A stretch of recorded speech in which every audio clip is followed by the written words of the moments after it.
तो आज का अब हमारा जो हमने कल किए थे, कल हमने देखा था उस चीज को, कार्डिनल पॉइंट्स हमने देखे थे।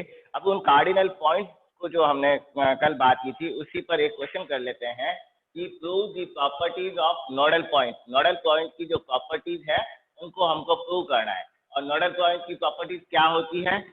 पहली प्रॉपर्टी जो कल हमने देखी थी, इसका क्या है? एंगुलर मैग्निफिकेशन जो होता है इन पॉइंट पर, एंगुलर मैग्निफिकेशन जो है वो 1 के बराबर होता है। दूसरी प्रॉपर्टी क्या थी हमने जो कल देखी थी कि इनकी बीच की जो डिस्टेंस आ रही है N1P1 is equal to N2P2 होता है। N1P1 is equal to N2P2 होता है। और तीसरी प्रॉपर्टी क्या था? N1 तीसरी प्रॉपर्टी मीन्स हम तो ये भी लिख सकते, सेकेंड प्रॉपर्टी को मैं ये भी लिख सकता हूँ, और I can write it N1 N2 is equal to P1 P2। Then तीसरी प्रॉपर्टी क्या थी कि अगर हमारे पास में जब मीडियम हमारा सेम हो, दोनों साइडों का मीडियम सेम हो, इफ μ1 इज इक्वल टू μ2, दोनों मीडियम सेम है, तब उस केस में जो आपके पॉइंट्स हैं, प्रिंसिपल पॉइंट्स और नोडल पॉइंट्स दोनों कोइंसाइड कर जाते हैं। प्रिंसिपल पॉइंट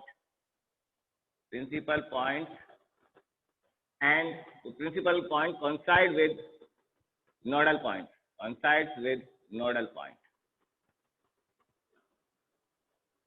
ये हमारी तीन प्रॉपर्टी थी। तो अब इन प्रॉपर्टी को समझने के लिए इसको प्रूव करते हैं कि क्या ये सही है या गलत है, ऐसा होता है या नहीं होता है। बीएससी ग्रुप में नहीं, उनको कहो कि अभी मैथमेटिक्स की क्लास है, उनका फर्स्ट ईयर में होगा। वर्मा जी को कहो कि अभी है ना, मतलब ये एमएससी बीएससी ऑप्टिक्स की क्लास है आप लोगों की।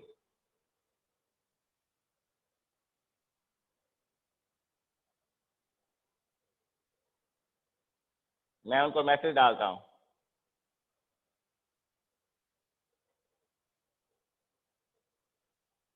वर्मा जी अभी, वर्मा जी भी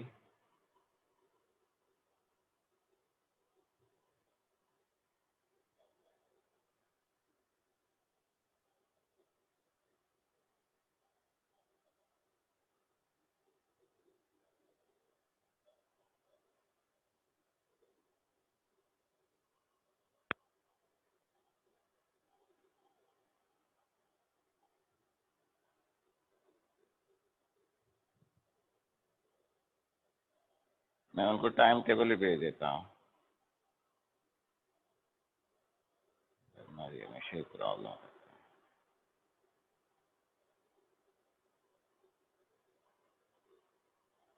अच्छी बड़ी मुश्किल से तो क्लास चलती है।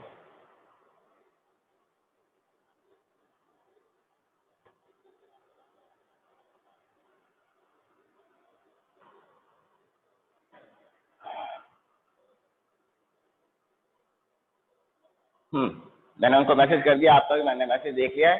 चलो अब हमारा काम है नोडल पॉइंट्स की प्रॉपर्टीज को प्रूव करते हैं कि क्या नोडल पॉइंट्स में ये तीनों प्रॉपर्टीज होती है या नहीं होती है। तो प्रूव करने के लिए हम यूँ करते हैं, वापस जो हमारा सिस्टम है, पहले हमने प्रिंसिपल एक्सिस बना देते हैं, जिसको हम सिंपल एक्सिस भी कह सकते हैं। और इस एक्सिस पे हम एक ऑब्जेक्ट लेते हैं जो कि हमारे फोकल पॉइंट पर है। फोकल पॉइंट F1 पर मेरे पास में एक ऑब्जेक्ट रखा हुआ है। ओके, दैट मीन्स इस प्लेन के अंदर जो प्रिंसिपल प्लेन है, इस प्रिंसिपल प्लेन सॉरी इस फोकल प्लेन के ऊपर, फोकल प्लेन में एक जो फोकल प्लेन है वहां पर एक ऑब्जेक्ट रखा हुआ है। इस तरह से प्लेन मैंने ड्रॉ कर लिया। देन पहले मैं ओके, और फिर यहाँ पर मेरा जो जो लाइट आ रही है इस पॉइंट से, मान लीजिए ये मेरा ऑब्जेक्ट हुआ, यहाँ पर ये ऑब्जेक्ट हुआ, इस ऑब्जेक्ट से मेरे पास में लाइट आ रही है, तो वो लाइट कहाँ जाएगी? सीधी जो पैरेलल एक्सिस पे जो सीधी जा रही है। चलिए सीधी को पहले लूँ, सीधी को ले लेता हूँ। और तो कुछ नहीं लिखा, और कोई अभी तक आया भी नहीं, कोई नहीं। सीधी मैं एक रे ले लेता हूँ। अगर मैं ये सीधी रे ले रहा हूँ तो अब ये रे कहाँ से पास होगी? इसके आगे मैं यहाँ पे ड्रॉ करता हूँ अब मेरा प्रिंसिपल प्लेन। ये हो गया F1 पॉइंट फोकल पॉइंट, ये हो गया मेरा प्रिंसिपल पॉइंट H1। ठीक है, H1 पर सीधी लाइट आ रही है। तो मैंने पिछली बार भी आपको बताया था कि अगर हमारे पास में एक लाइट फोकल ये सीधी जा रही है तो वो क्या होगा, जब दूसरी जो लाइन निकलेगी इसकी जो कॉरस्पॉन्डिंग रे जो निकलेगी वो रे क्या हो जाएगी, मेरी फोकल पॉइंट 2 में से पास होगी। ये H1 प्रिंसिपल प्लेन बना दिया और ये मैंने दूसरा बना दिया H2 प्रिंसिपल पॉइंट, और यहाँ पर मेरा पॉइंट है पॉइंट F2। पहले तो मैंने क्या किया, हमको क्या निकालना है, नोडल पॉइंट को फाइंड आउट करना है। तो नोडल पॉइंट को छोड़ के जो बाकी सारे पॉइंट्स हैं, F1 focal point, H1 principal point, H2 principal point, F2 focal point, पहले मैंने इनको ड्रॉ कर दिया और इनके यहाँ पे मैंने प्लेन भी ड्रॉ कर दिए। इसका भी मैंने यहाँ पे प्लेन ड्रॉ कर दिया, इसका भी मैंने यहाँ पर प्लेन ड्रॉ कर दिया। अब मैंने एक रे को कंसिडर किया जो इस डायरेक्शन में जा रही है। जैसे ये प्रिंसिपल प्लेन पे पहुंचती है तब क्या होगा, क्योंकि ये लाइन कौन सी आ रही है, पैरेलल बीम आ रही है, किसके, एक्सिस के पैरेलल आ रही है। ये लाइन एक्सिस के पैरेलल चल रही है, बीम एक्सिस के पैरेलल चल रही है। जब एक्सिस के बीम पैरेलल चल रही है तो हम क्या जानते हैं, ये बीम कहाँ से पास होगी, फोकल पॉइंट में से पास होगी। यानी कि इसको मैं सीधा सीधा अगर यहाँ से लूं तो ये यहाँ से फोकल पॉइंट में से पास होगी, इस तरह से ये फोकल पॉइंट में से पास होगी। ठीक है, अब इसका पॉइंट का नाम भी देता हूँ, ये पॉइंट ए, इस पॉइंट को मैं कह देता हूँ Q1 पॉइंट, ये पॉइंट हो गया Q2 पॉइंट। तो अब मेरे पास में रे मुझे मिली Q2 F2, मुझे एक रे मिल गई Q2 F2। ठीक है, जो पॉइंट F2 से निकल रही है। अब मैं क्या करूंगा, इस रे के पैरेलल में एक रे यहाँ पे ड्रॉ करता हूं जो पॉइंट ए से निकलती है, जो पॉइंट ए से निकलती है इसके रे के पैरेलल में यहाँ पे इसको एक नई रे को ड्रॉ करता हूं। तो वो रे उसके पैरेलल मुझे ड्रॉ करनी है, तो वो रे मेरी मैंने ये यहाँ पे ड्रॉ इस लाइन के पैरेलल।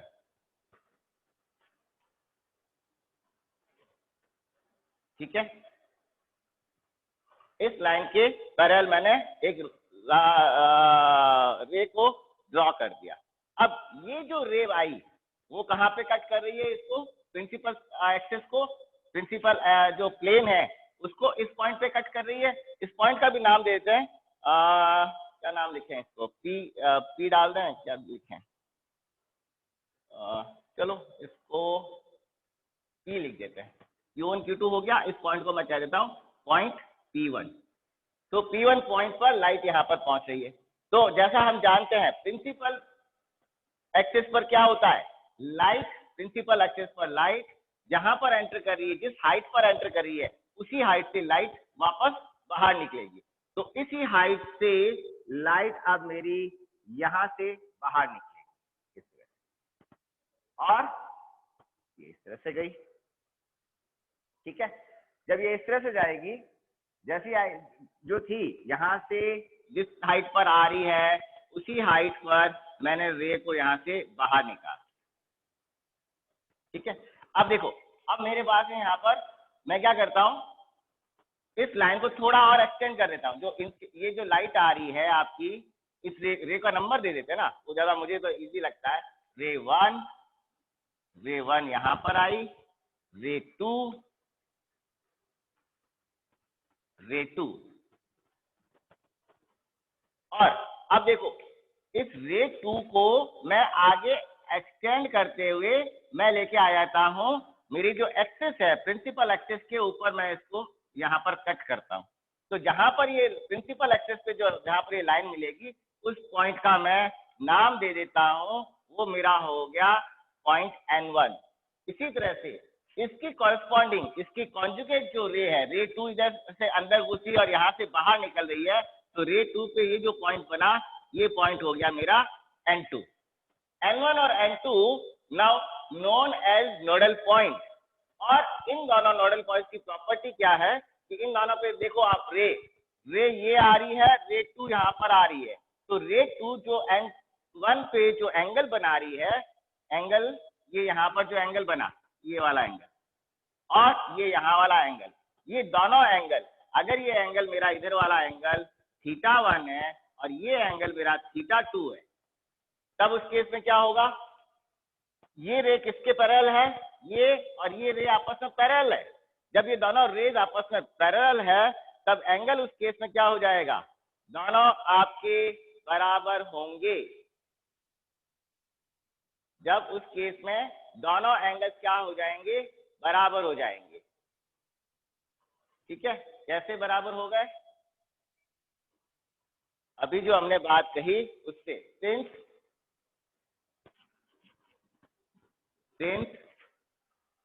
जो रे है Q2 F2 is parallel, Q2 F2 यानी कि रे 2 पैरेलल है किसके, A P1 के, इज पैरेलल है A P1 रे के, and the emitted light, the ray and the ray to reaches, कहाँ पहुंच रही है, reaches at principal point, reaches at principal plane at point P, और रे टू P1 पॉइंट पर पहुंच रही है। एंड एमिट कहां से हो रही है, it emerges out, and it emerges out and it emerges out from point P2, conjugate point P2 से यहां से बाहर निकल रही है और P2 से बाहर निकल रही है and move along and goes along P2 N2, P2 के N2 के along जा रही है रे 2। ठीक है, तो जब हम कह रहे हैं फर्स्ट, जब ये आपस में पैरेलल है, ये रे और ये रे आपस में पैरेलल है, ये रे आपस में पैरेलल है, और जैसे यहाँ से आ रही है उसी डायरेक्शन में ये जा रही है, तब उस केस में क्या हुआ, therefore A P1 पैरेलल है किसके, P2 N2 के पैरेलल है। और जब दो लाइंस आपस में पैरेलल है उस केस में हमारा जो एंगल है, therefore thus θ1 is equal to θ2, दोनों एंगल बराबर होंगे, ये एंगल और ये एंगल बराबर होगा। और जब दोनों एंगल बराबर होंगे तो एंगुलर मैग्निफिकेशन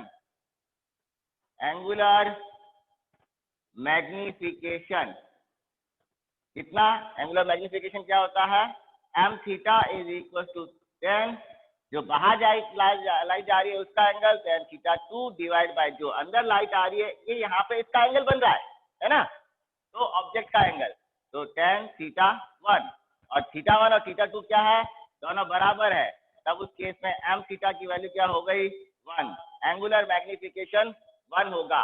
किसके लिए 1 होगा, नोडल पॉइंट के लिए एंगुलर मैग्निफिकेशन 1 होता है।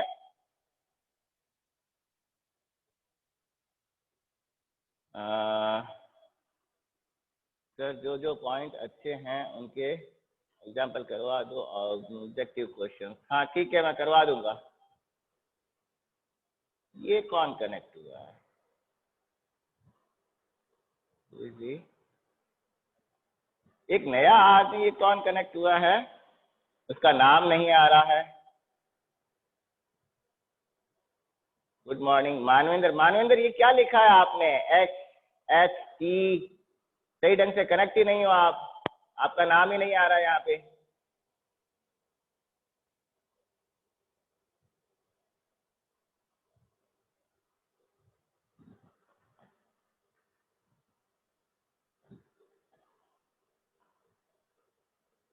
चलो इसको लिखो फिर आगे करते हैं। ये फर्स्ट जो प्रॉपर्टी है उसको मैंने अभी आपको बताया है।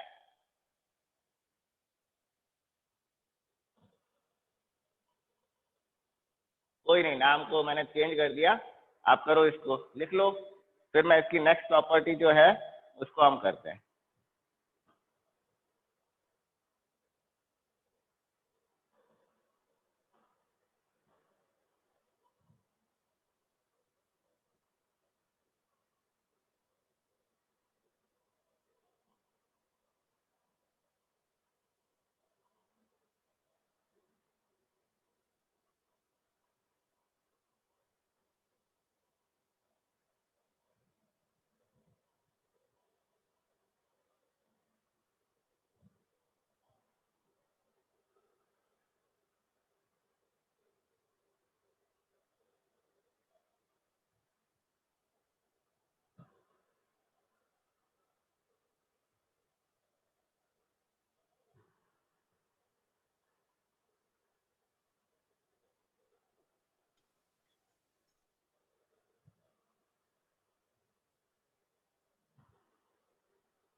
लिख लो इसको, फिर आगे करते हैं।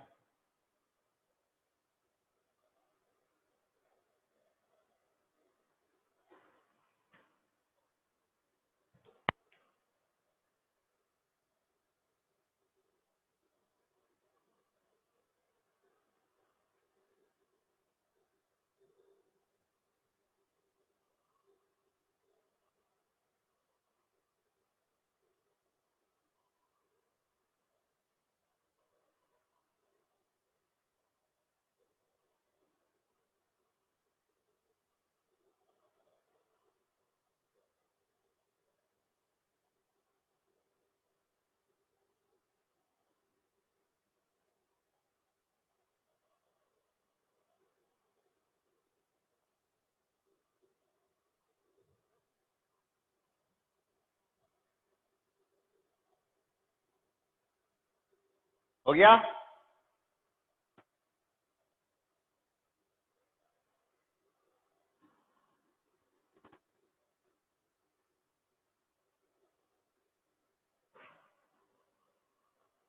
लिख लिया हो तो डन लिख दो भाई, फिर आगे कंटिन्यू करूं।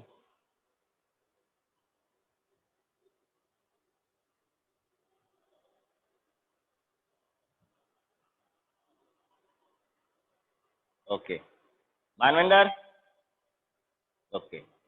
तो ये हमारी फर्स्ट प्रॉपर्टी हो गई, है ना, एंगुलर मैग्निफिकेशन इक्वल होता है। अब सेकंड प्रॉपर्टी, सेकंड प्रॉपर्टी को करने के लिए हम यूं करते हैं, दो हमारे पास है यहाँ पे देखो त्रिभुज बन रहे हैं, और वो दोनों त्रिभुज समान त्रिभुज हैं, सिमिलर ट्रायंगल्स हैं, एक जैसे त्रिभुज हैं। कौन कौन से त्रिभुज? दो ट्रायंगल्स सिमिलर ट्रायंगल्स है। कौन कौन से हैं? ये ट्रायंगल देखो, P1 N1 H1, दूसरा P2 N2 H2, दोनों ट्रायंगल सेम है। क्यों सेम है?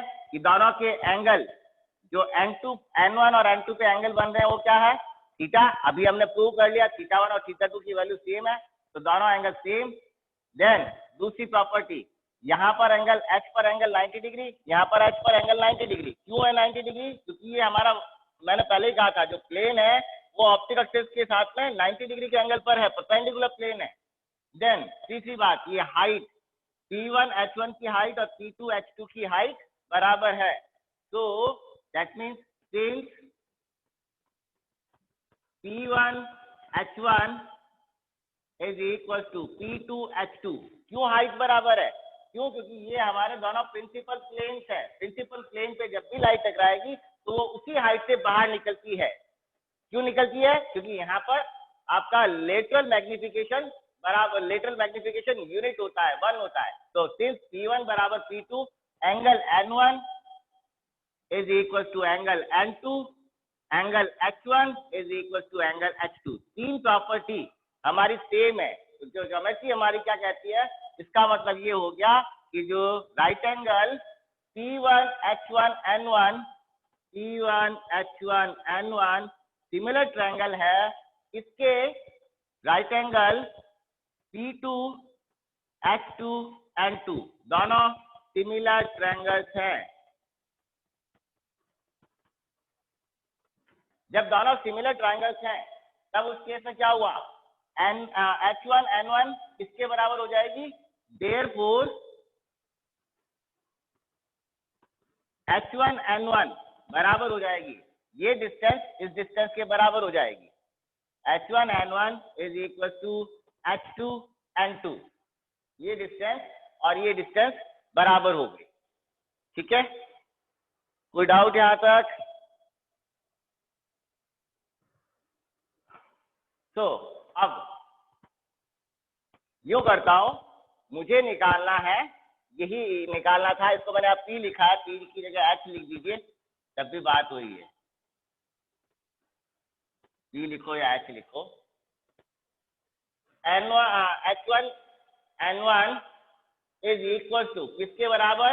H2 N2 बराबर है। तो आप इसको भी कह सकते हो कि हमारी प्रॉपर्टी सिद्ध हो गई। दूसरी प्रॉपर्टी में हमने क्या लिखा है? N1 N2 is equal to H1 H2 is equal to H1 H2। तो उसको करने के लिए क्या करेंगे, उसको करने के लिए मैं क्या करूं, इसको थोड़ा सा मैं इस इक्वेशन को ही थोड़ा सा चेंज करके लिख देता हूं। क्या लिखूं इसके अंदर, इसमें मैं ऐड कर देता हूं ये वैल्यू। दैट मीन्स मैं उस इक्वेशन को क्या लिखूं, मेरी जो इक्वेशन है H1N1 इसके अंदर मैं ऐड कर देता हूं N1H2 प्लस N1H2 मैंने ऐड कर दिया। जब मैं इस साइड ऐड कर रहा हूं तो दूसरी साइड भी मुझे इसको ऐड करना पड़ेगा, यानी कि H2N2 प्लस जो यहाँ पर N1H2 ऐड किया तो यहाँ पर भी मुझे N1H2 ऐड करना पड़ेगा। इधर ऐड किया N1H2 यहाँ पर मैंने ऐड किया है, ये वैल्यू मैंने यहाँ पर ऐड की, तो ये वैल्यू मुझे यहाँ पर भी ऐड करनी पड़ेगी। ठीक है, तो अब देखो जब मैं यहाँ पे इसको ऐड कर रहा हूँ, क्या किया मैंने, मेरे पास में ये डिस्टेंस है ही, ये वाली, इसके अंदर मैंने क्या ऐड कर दिया, N1H2 ऐड कर दिया। तो टोटल कितना हो गया, ये यहाँ से यहाँ तक का दिस प्लस दिस, यानी कि H1H2।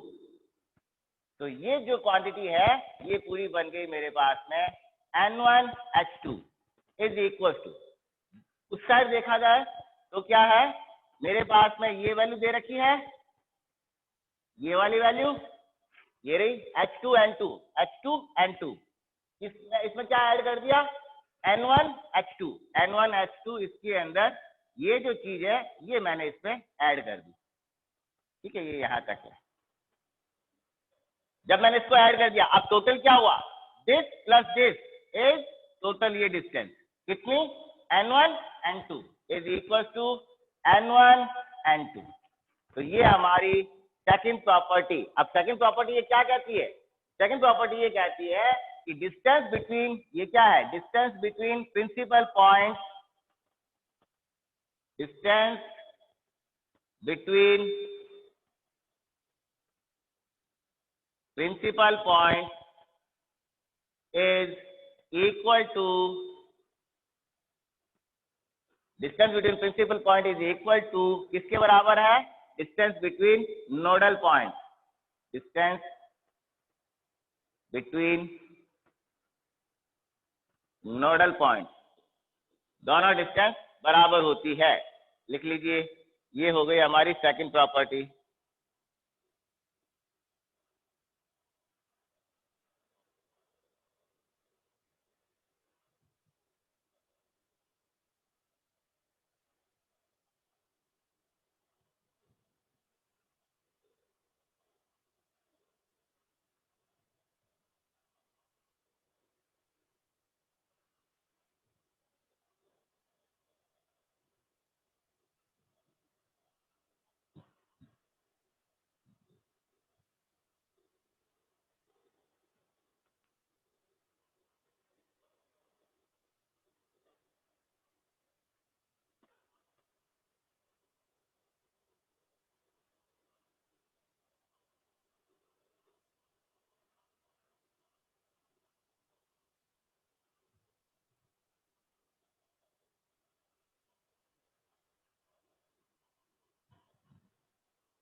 सर एक बार सेकंड प्रॉपर्टी रिपीट कर दो। ओके, सेकंड प्रॉपर्टी ये है कि दोनों, सेकंड प्रॉपर्टी जो मैंने यहाँ पर लिखी है ये कहती है कि ये वाली लाइन ही कहती है प्रिंसिपल पॉइंट्स की डिस्टेंस और नोडल पॉइंट्स की डिस्टेंस बराबर होती है, या दूसरे शब्दों में दो कॉन्जुगेट नोडल और प्रिंसिपल पॉइंट की डिस्टेंस, उसके कॉन्जुगेट प्रिंसिपल पॉइंट और नोडल पॉइंट के बीच की डिस्टेंस बराबर होती है। क्या कहता है ये कि हमारे पास पॉइंट कौन कौन से हैं, ये इस तरह से H1 पॉइंट N1 पॉइंट, इनके बीच की डिस्टेंस बराबर होती है इसके कॉरस्पॉन्डिंग जो पॉइंट्स हैं H2 N2 बराबर होती है। या तो ये समझ सकते हैं, या इसको मैं ये भी कह सकता हूं कि h और दोनों h के बीच की डिस्टेंस दोनों n के बीच की डिस्टेंस बराबर होती। ये है हमारी सेकंड ऑर्डर सेकंड प्रॉपर्टी।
लिख लिया?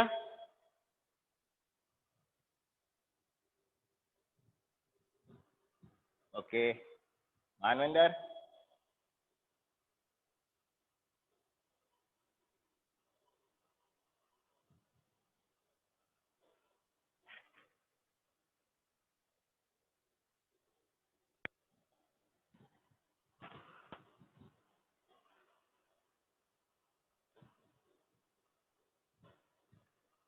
ओके ठीक है।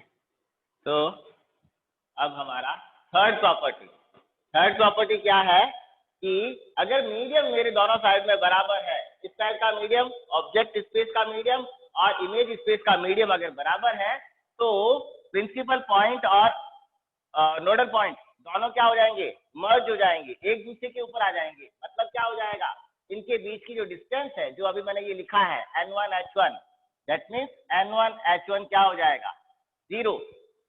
दोनों पॉइंट एक ही जगह आ गए।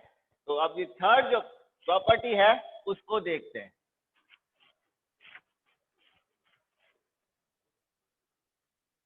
तो थर्ड प्रॉपर्टी करने के लिए बिल्कुल जैसा अभी हमने किया ऐसा ही अब हम आगे और करेंगे।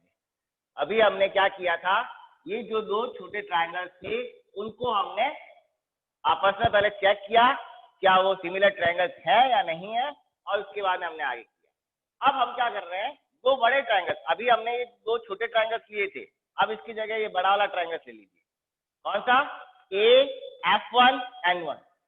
इसको कंपेयर करो इस दूसरे ट्रायंगल से QH2F2 से। ठीक है, इन दोनों ट्रायंगल्स को अब हम कंपेयर करते हैं। तो हमारे पास में क्या आएगा, कंपेयर करते हैं। तो देखो ये लाइन, ये रे 2 और रे 1 क्या है, पैरेलल है। मैंने स्टार्टिंग में कह दिया था, है ना। जब ये दोनों रेज पैरेलल है तो यहाँ पर जो एंगल बन रहा है वो एंगल क्या हो गया, बराबर। तो पहली प्रॉपर्टी क्या हुई इसकी कि एंगल कहाँ पर, यहाँ पे N1 पे, एंगल N1 बराबर है किसके, एंगल F2 के, एंगल F2 दोनों बराबर। दूसरा, यहाँ पर एंगल कितना बन रहा है, ये वाला एंगल 90 डिग्री। यहाँ पर एंगल कितना बन रहा है, 90 डिग्री H2 पर। तो एंगल F1 बराबर एंगल H2 दोनों 90 डिग्री के बराबर। एंड तीसरी प्रॉपर्टी क्या है, ये हाइट किसके बराबर है, इस हाइट के बराबर है।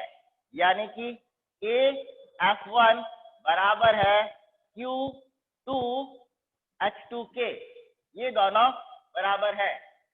जब दोनों ये बराबर है तब उस केस में मेरे पास में दोनों ट्रायंगल क्या हो जाएंगे, कौन सा triangle, therefore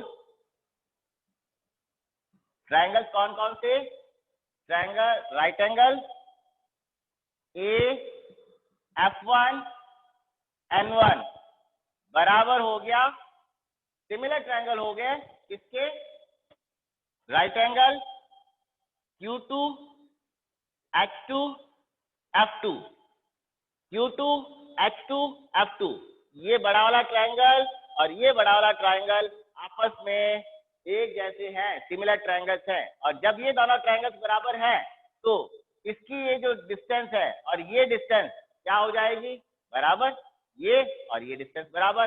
that means hence therefore हमारे पास में क्या आ गया, F1 N1 is equal to F1 N1, यहां से यहां तक की डिस्टेंस किसके बराबर, H2 F2 के बराबर है, H2 F2 के बराबर। देन अब F N1 को मैं क्या लिख सकता हूं, FH1 प्लस H1 N1। तो F N1 को मैं लिख सकता हूं F1 H1 plus H1 N1 is equal to H2 F2। इस चीज को, ये डिस्टेंस यहां से यहां तक की डिस्टेंस, इस डिस्टेंस को किसके बराबर लिखा जा सकता है, दिस प्लस दिस। तो यही लिखा है दिस प्लस दिस, है ना, F1 H1 plus H1 N1। Now H1 N1 को यहीं पे रखते हैं और इस वैल्यू को मैं दूसरी साइड में शिफ्ट कर देता हूं, इस वैल्यू को मैं इस साइड शिफ्ट कर देता हूं। तो मेरे पास में क्या आ गई इक्वेशन, तो हो गया H1 N1 is equal to H2 F2 minus H1 F1। ये वैल्यू उधर चली गई तो ये आ गया minus H1 F1। Now H1 याद करो, मैंने जब हमने फोकल पॉइंट, जब हमने प्रिंसिपल पॉइंट किया था तब मैंने बताया था कि प्रिंसिपल पॉइंट से फोकल पॉइंट की जो डिस्टेंस होती है, इस डिस्टेंस को F से नोट किया जाता है, ये फोकल लेंथ के बराबर है, ये डिस्टेंस फोकल लेंथ के बराबर है, ये डिस्टेंस फोकल लेंथ के बराबर है। कौन सी, प्रिंसिपल पॉइंट से फोकल पॉइंट की डिस्टेंस, यानी कि F1 H1 F1 के बराबर है, F2 H2 F2 के बराबर है। तो यहां पर भी मैं इसको क्या लिखूंगा, तो ये क्या चीज हो गया मेरे पास में, ये हो गया F2 माइनस F1 किसके बराबर है, H1 N1 के। ठीक है, ये कब है, F1 और F2 are not same, F1 is not equal to F2 when medium is changed, when mu1 is not equal to mu2। दोनों साइडों में अगर मीडियम अलग अलग है तो याद करो, मैंने ये भी करवाया था जब हमने फोकल पॉइंट किया था, जब कि अगर मीडियम सेम नहीं है तो फोकल पॉइंट अलग अलग होते हैं। mu1 is not equal to mu2 when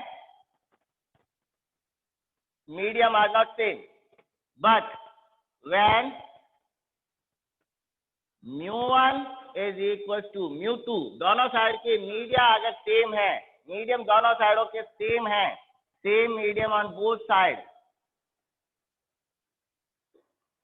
same medium on both side, तब उस केस में mu1 mu2 जैसे बराबर है, देन क्या होगा, जो आपके F1 और F2 है, जो फोकल लेंथ है, वो दोनों फोकल लेंथ बराबर होगी। और जब दोनों फोकल लेंथ बराबर है तो H1 N1 क्या हो जाएगा, then H1 N1 is 0। H1 N1 F1 और F2 और F1 दोनों अगर वैल्यू बराबर है तो H1 N1 क्या हो गया, 0। और जैसे ही H1 N1 0 हुआ, क्या हुआ, यही तो मैं कह रहा हूं, H1 N1 0, और 0 होने का मतलब क्या हो गया, ये दोनों पॉइंट एक दूसरे के ऊपर हो जाते हैं, कॉन्साइड कर जाते हैं, एक ही जगह आएंगे। ठीक है, लिख लीजिए।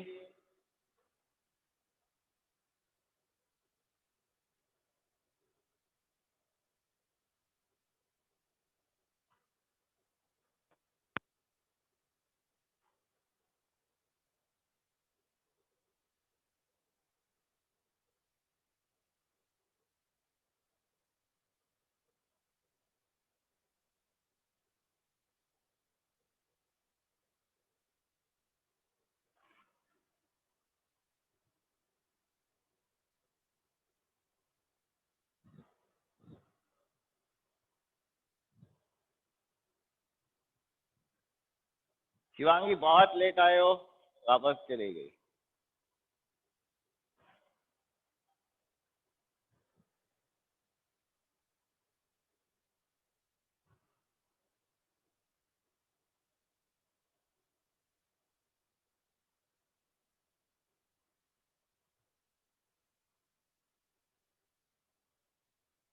लिख लिया?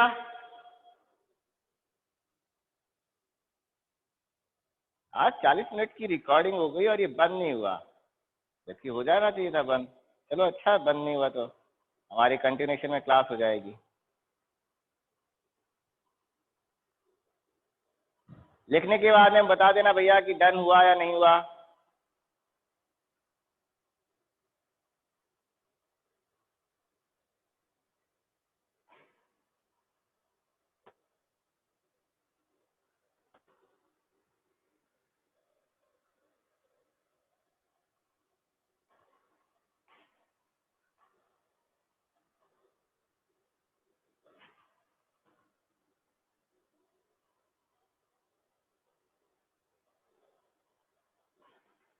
ठीक है, लिख लो।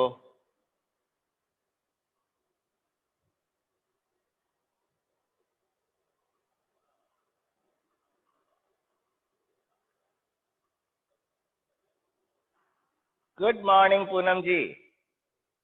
पूनम जी आ गए भाई?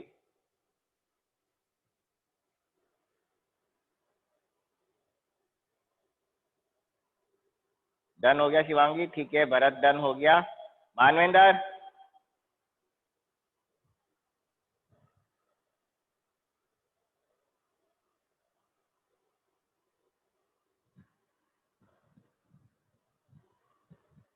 ओके। पूनम आप तो लेट आए हो बहुत। चलिए नेक्स्ट। अभी देखो, अभी हमने क्या किया है, N1 H1 इन दोनों पॉइंट को मर्ज करवाया है ना। मतलब कब? जब हमारे दोनों मीडियम सेम है तो ये दोनों पॉइंट एक ही जगह होंगे। क्या ये पॉइंट भी एक जगह होंगे? N2 H2 पॉइंट भी एक जगह होंगे? तो उसको भी हम चेक कर लेते हैं। उसको चेक करने के लिए हम क्या करेंगे कि हमें थोड़ा सा हमको ये दोनों पॉइंट भी चेक करने हैं कि ये पॉइंट सेम है या नहीं है। तो उसको हम चेक कर सकते हैं। कैसे चेक करेंगे?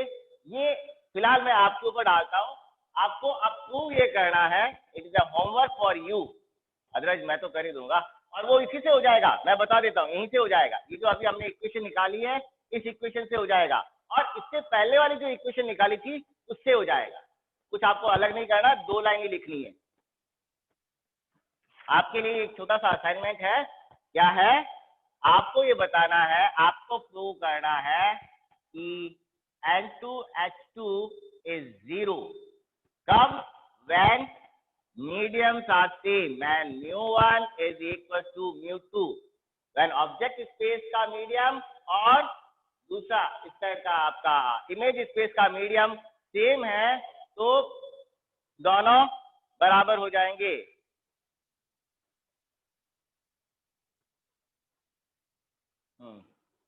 नहीं शिवांगी, पूनम भी जुड़ी हुई है, पूनम अभी कनेक्ट हो गई है। तो ये अभी आपको करके मुझे जो हमारा वाइज ऐप है उसी के ऊपर आपको मुझे बताना है। ठीक है, ये आपके लिए होमवर्क। Now next topic. अब इनकी पोजीशन कहाँ कहाँ होगी? रिप्रेजेंटेशन ऑफ कार्डिनल पॉइंट और positions of cardinal point. Next topic, छोटा सा टॉपिक है, इसको कंप्लीट कर लेते हैं। तो सारा जो अभी हमने लिखा है इसी के कंटिन्यूशन के अंदर ही हम सारा, मतलब एक दूसरे से लिंक्ड है, टॉपिक एक दूसरे से लिंक्ड है।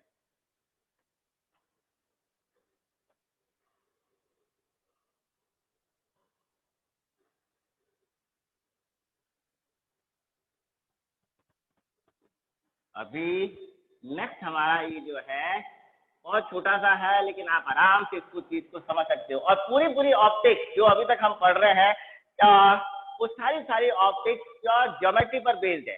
तो कुछ आपको नया अलग से सोचने की जरूरत नहीं है। आपको थोड़ी सी ज्योमेट्री अगर आती है तो काम हो जाएगा। Positions of respective cardinal point. Cardinal points की पोजीशंस क्या है उनको देख लेते हैं। तो मुझे सबसे अच्छी आज बात ये लगी कि मेरा सिस्टम अभी तक ये बंद नहीं हुआ, अदरवाइज बंद हो जाता। कल हुआ था जैसे 40 मिनट की क्लास के बाद में ब्रेक हो गया था। कार्डिनल पॉइंट्स की हमको पोजीशन बतानी है, तो मैं पहले तो सारे कार्डिनल पॉइंट्स ड्रॉ कर लेता हूँ। एक पहले मैं क्या करता हूँ, ये मैंने अपनी प्रिंसिपल एक्सिस, हाँ अब आ गया, 10 मिनट बाद में मीटिंग ऑफ होगी, ठीक है, तो 10 मिनट में हो जाएगा अपना काम। एक्सिस, पहले मैंने एक्सिस ड्रॉ कर ली, इस एक्सिस पे अब मैं पॉइंट्स ड्रॉ कर लेता हूँ। पॉइंट्स कौन कौन से हमारे पॉइंट्स हैं, फोकल पॉइंट, सबसे पहले ऑब्जेक्ट भी ले लेते हैं। ऑब्जेक्ट मेरा मान लीजिए यहाँ पर रखा हुआ है, ये ऑब्जेक्ट, फिर मेरा आ गया फोकल पॉइंट, फोकल पॉइंट के बाद में फिर मेरा आ गया प्रिंसिपल पॉइंट, जिसको मैं एच कहता हूँ।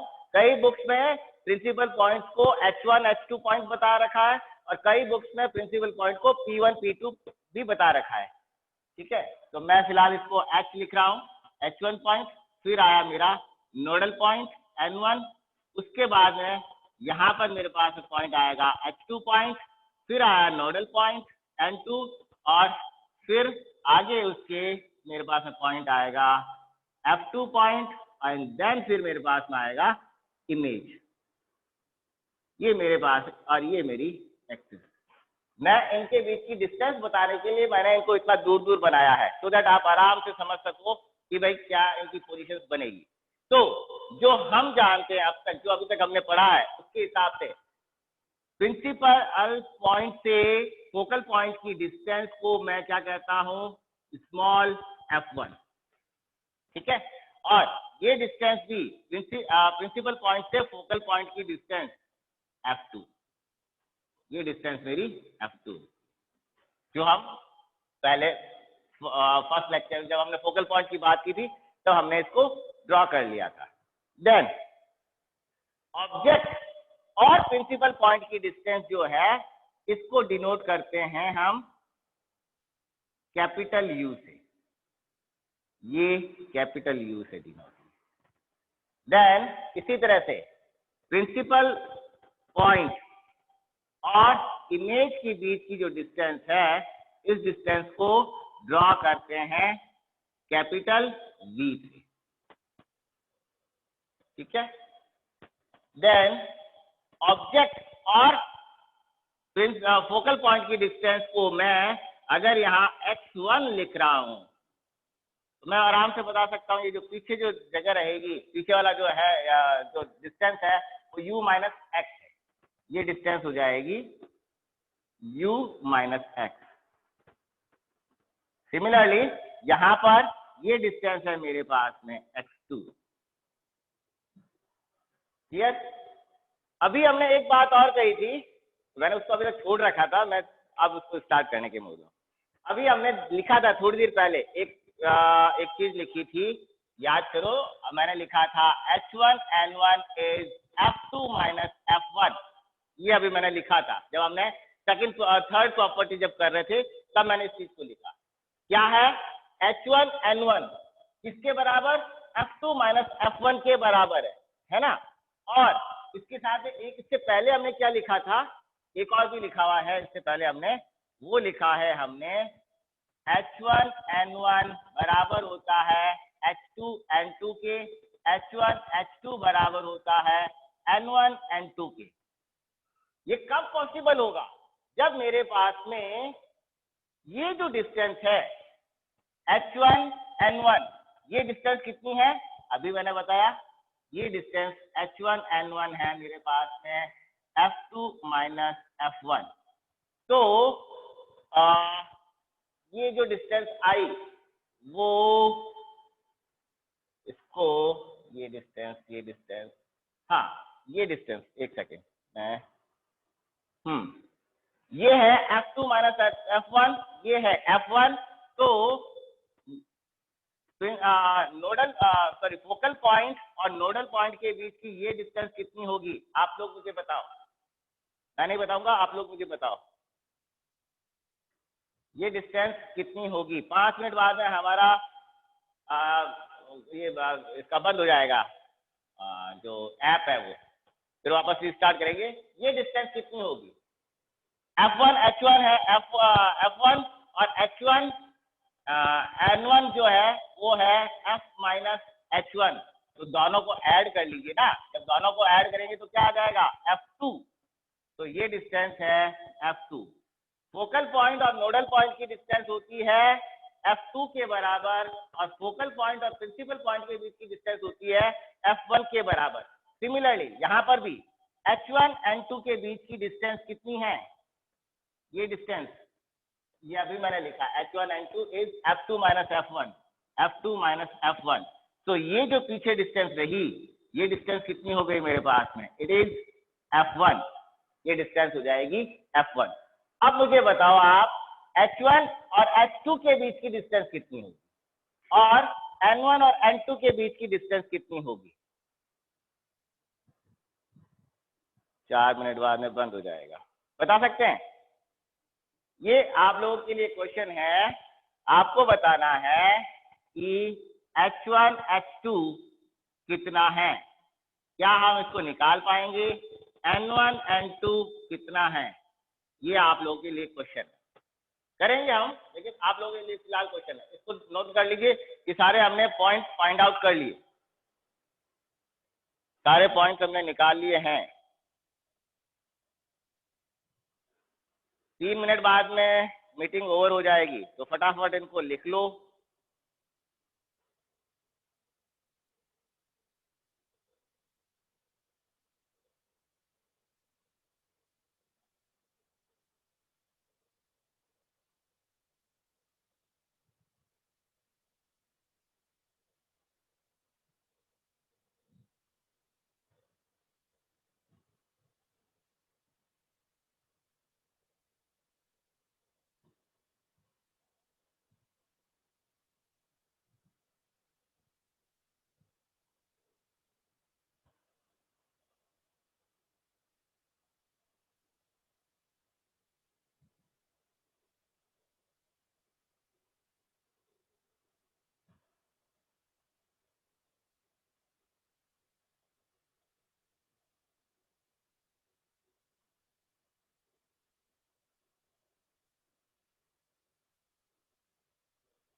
N2 H2 N2 is F2 minus F1, yes, H2 N2 is F2 minus F1।